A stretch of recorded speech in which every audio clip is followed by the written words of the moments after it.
Okay, this is what you've all been waiting for, a book that I absolutely do not want you to miss. You thought I was not going to recommend this book, but I do. I like this book. Honesty Hour, though, would it be in my top 10 books to read? I don't think so, but still a good book. Written by Ken Coleman, this book is really specifically for people trying to get their dream job. And I would say it's a bit of a motivational speech in book form with a lot of practical steps and questions, which it's great when it's practical because when you read a book and you're like, oh, okay, what do I what do I do with this? Yeah, we don't like that. This is not one of those books. It's very great. It's got good questions that make you really think. It's an easy read, probably 16 font if you get my drift. I will say it is sprinkled with quotes, and I loved that. One dedicated to each chapter and then just all throughout. So page 1 was said, "If it is to be, it is up to me." William Johnson. I love that. The basic premise of this book is that you need the right people and the right place to get your dream job. The proximity principle is that finding opportunities to do what you love is as simple as that, getting around the right people and being in the right places. So you can boil down this whole idea and whole process to 2 questions. Who do I need to know and where do I need to be? This book reviews some networking skills and then answers tough questions like, should I leave my current job to chase my dream job? It really gets you thinking. But honestly, my main takeaway was a little bit different and just is going to be focused on one chapter from the book. And it really got my gears going. It was like a thread and then it unraveled as I pulled on it and it just kept going. And I'm going to start with that right now. It is the idea of having intentional peers. That might not be what you expected. And this sounds really like, okay, duh. But if you stop and take inventory of who you spend your time with, you might be surprised about what kind of peers you surround yourself with. Obviously, from the brief intro and from our life experience, we know that people are very important for finding our dream job and, well, really for everything. And according to Coleman, there are 5 types of people you want to be around: professors, professionals, mentors, peers, and producers. And he really goes into how to make those connections and build those relationships. But let's talk about peers. This chapter started with the quote, "Don't join an easy crowd. You won't grow. Go where the expectations and the demands to perform are high." Jim Rohn. Jim is also the genius who said that we are the average of the 5 people we spend the most time around. So I took a poll on LinkedIn about this and was honestly pretty shocked about the results. I asked, do you believe you are the average of the 5 people you spend the most time with? Yes or no? Out of 128 votes, 62% said yes and 38% said no. That was a lot higher of no's than I thought. I used to really not like this quote. I thought for some reason that I was really unaffected by the people around me and could just rise above anything that was not good. And now I know that that is not true. Literally, I've gone on a roller coaster about this idea. I went from absolutely not thinking it's true to 100% oh, it's valid. And then now I'm back in the middle because after seeing everyone's LinkedIn polls, it got me thinking. And so my conclusion is we are profoundly impacted by those we spend time with. I think this is pretty clear.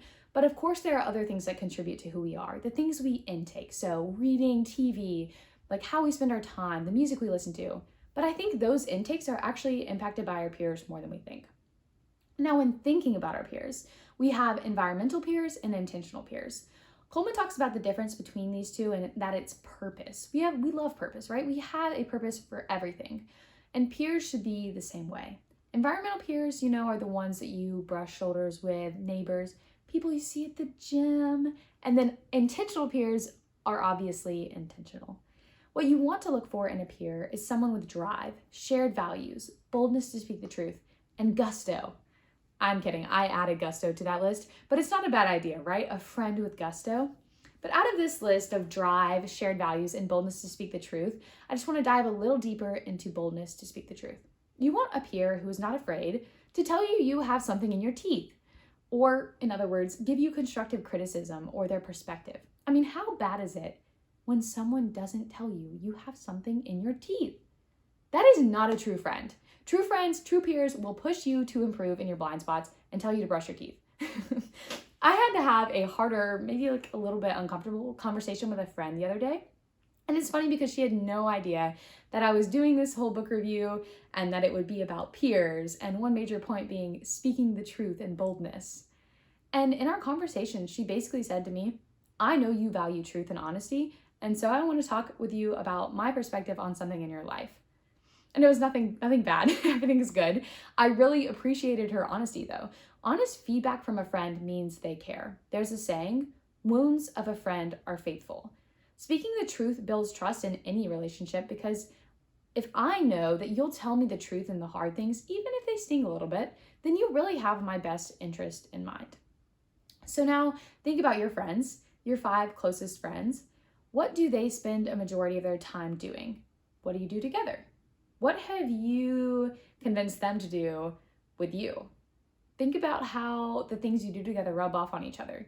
Do they inspire you toward greatness? Do they challenge you? And I don't mean this in a selfish way of, oh, I only want to spend time with people who benefit me. No, but we should be intentional. If your friends are volunteering on Saturday morning, that will rub off on you. You might go to bed earlier. It might change your whole Friday night. But if they're watching TV every night, that will rub off on you as well. And so it's just back again to that idea that your peers shape your intake. When thinking about this idea of friends challenging me to be better, I thought of my friend Georgia. Georgia shares my values, she has drive, and she's not afraid to gently tell me when I'm wrong. And she inspires me in so many other ways. She's so disciplined. She gets up early to work out, you go Georgia, and to read her Bible. She's always cooking up something great, and that inspires me to cook more, which is actually a goal of mine. Or well, let's say an identity that I want to create. If we think back to Atomic Habits, we say, I am a cook. But the proximity principle actually challenges you to write down 5 people you'd like to get to know. And I'm not ashamed to say I wrote down a few names of people that I've met and I admire and want to be friends with. I actually got dinner with one of them a couple weeks ago and left really encouraged and challenged in different areas of my life. And it's all because of this book. And the cool thing about that dinner was that she expressed that she saw the value in our friendship as well. Anyway, I won't belabor the point. You get the picture. Think about the people you spend time with and the people you'd like to spend time with, and then make it happen. The last point I do want to make is that you also need to think about these things in reverse. So are you a friend who pushes others to be their best? If others spend time around you, who are they becoming? And are you someone who speaks the truth into your close friends' lives? Be that friend. Thank you so much for listening, and share this with your peers if you enjoyed it. Use the hashtag #TheSpinalTap, and until next time, happy reading.